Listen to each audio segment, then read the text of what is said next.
पण अनिल देशमुख वर्सेस देवेंद्र फडणवीस असं चित्र नागपूरच्या या मतदारसंघामध्ये पाहायला मिळेल। आणि म्हणून काटोल नरखेड जो आपला परंपरागत त्यांचा मतदारसंघ आहे तो सोडून इथे ते लढू इच्छितात अशी बातमी आली होती। हा मतदारसंघ नागपूरचा काँग्रेसचा पारंपरिक मतदारसंघ होता, पण या मतदारसंघामध्ये प्रफुल्ल गुडदे पाटील जे विनोद गुडदे पाटील यांचे पुत्र आहेत आणि तेही माजी राज्यमंत्री राहून चुकले आहेत, त्यांच्या पुत्रानेही निवडणूक लढवली होती, मात्र त्यात त्यांना पराभव स्वीकारावा लागला होता।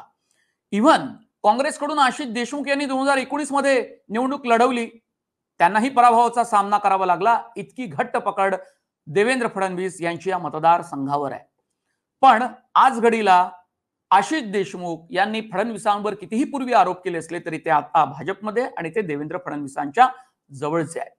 अनिल देशमुख निवडणूक लढणार म्हणून कदाचित नव्हे, पण आणखी जास्त प्रयत्न फडणवीसांनी सुरू केले आणि त्यांनी आपल्या मतदारसंघावर लक्ष केंद्रित केलेलं आहे।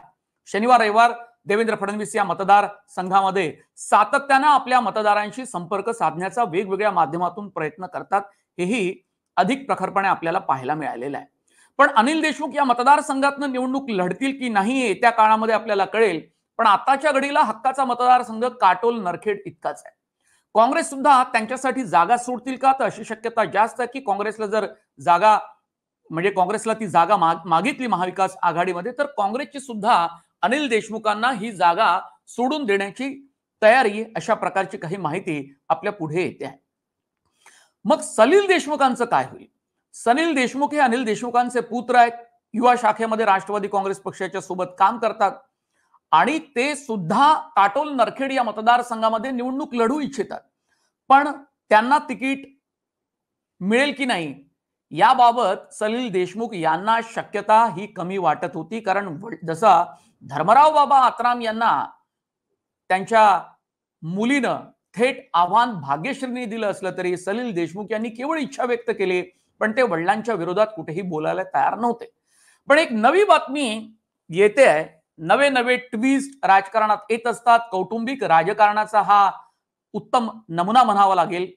वडील राजकारणात, त्यानंतर त्यांचा मुलगा राजकारणात किंवा मुलगी राजकारणात, सामान्य राजकीय कार्यकर्त्याला मात्र कुठेही संधी दिसत नाही, त्यांच्याकडे पैसा नाही, तेवढा राजकीय प्रभाव नाही, ओळखी नाही, त्यामुळे सातत्याने ते मागे पडल्याचंच आपल्याला महाराष्ट्रात सर्वत्र पाहायला मिळतं।